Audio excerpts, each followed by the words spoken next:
Ayun.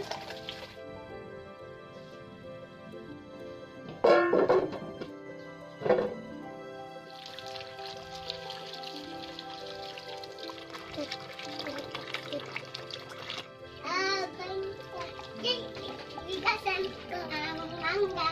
Ang tangko at dagan mangga.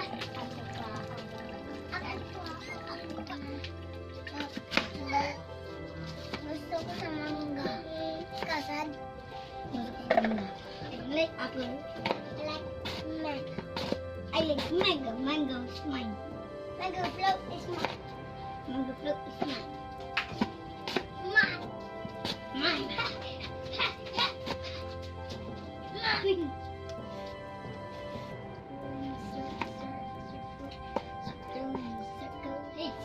Plato, Kuya Bill.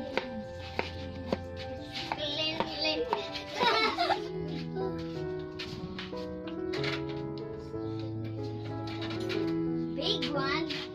Again.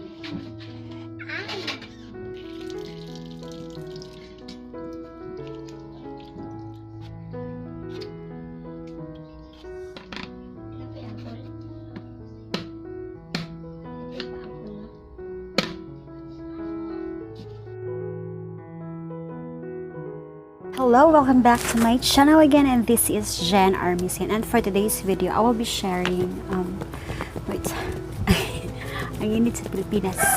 Huwag niyong kalimutang mag-drink ng water dahil ang init ngayon. Okay, so for today's video I will be sharing yung mga recipe ng mga foods na kapag tayo ay nagfa-fast. Dahil ngayon nagde-day meals fast ako, hindi pa ako pwedeng mag full fast dahil nagbe-breastfeed ako sa aking baby, and ngayon nagde-day meals fast ako for 3 days. Naging requirement ito sa church namin at nagustuhan ko dahil sa nice siya sa body at ang ganda ng body mo. It's a way na maging closer ka kay Lord dahil hindi lang ito fasting but it's a fast and pray.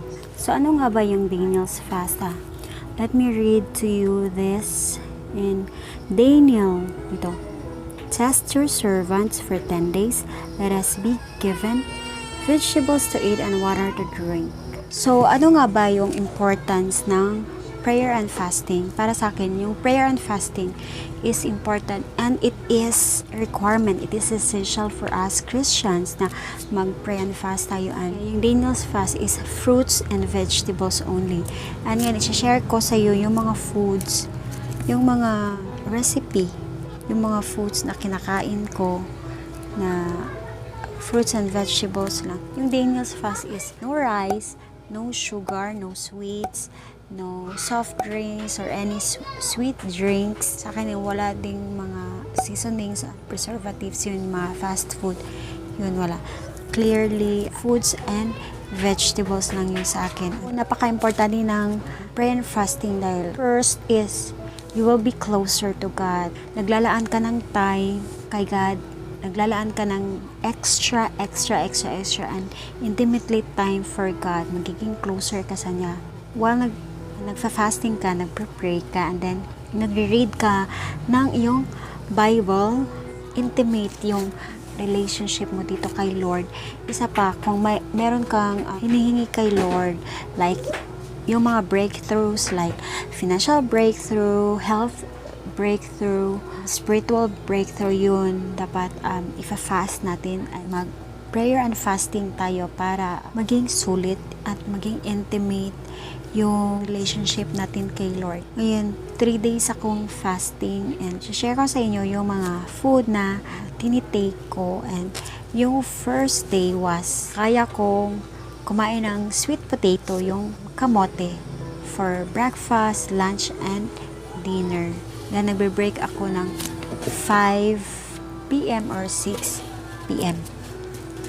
Then, share ko sa inyo yung mga foods na tinitake ko and sana na meron kayo makuha sa video ko. And first is, kinakain ko yung kamote, yung sweet potato. Nilalaga ko siya. Nilaga ba yung tawag?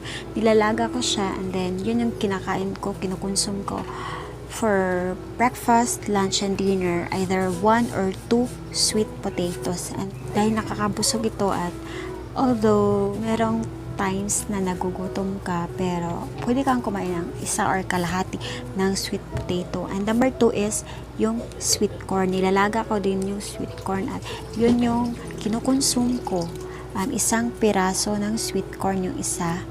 Yun yung pang breakfast ko. Meron akong video dito na kumakain kami ng mga kids ko dahil nagluluto din ako, not for myself but for my kiddos, dahil kung ano yung kinakain ko, yun din kinakain na dahil favorite din lang yung mga fruits and vegetables. Okay, so number 3 is apple and pepino.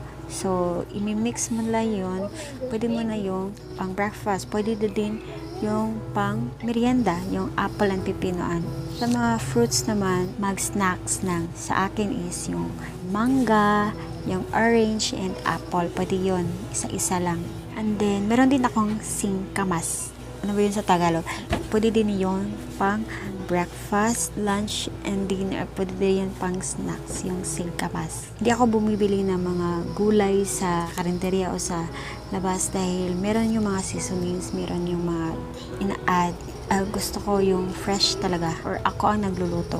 So, pwede kayong mag-lettuce and pepino, cabbage, ganon. Pwede kayong mag-tofu. Pwede kayong mag-broccoli as my eldest said. Sana meron kayong natutunan sa video ko and thanks for always watching and see you on my next vlog, everyone. Always remember that Jesus loves you so much. Bye-bye. Bye-bye. Na mga anta ko yan.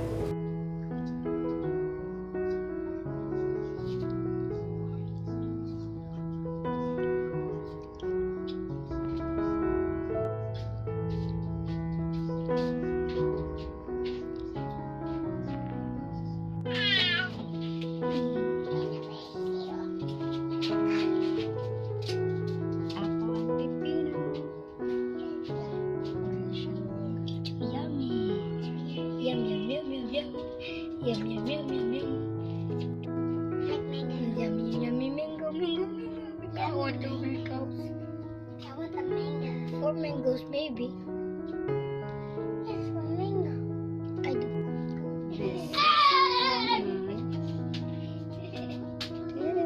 Can I go to this?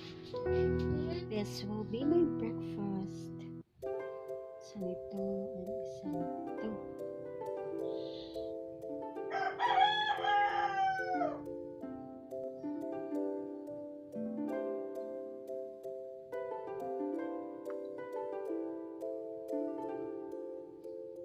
Mango, mango, mango, mango, mango. Yummy. Gusto na naligo. Yummy, yummy, yummy, yummy. Mantap. Kata sila. Makuya ka. There's my kiddos. Where's your sweet corn? Never. Where's your sweet corn? Yummy, yummy, yummy.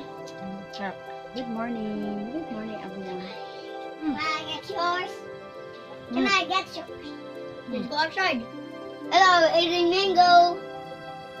Mango because we got to dig. Good slide.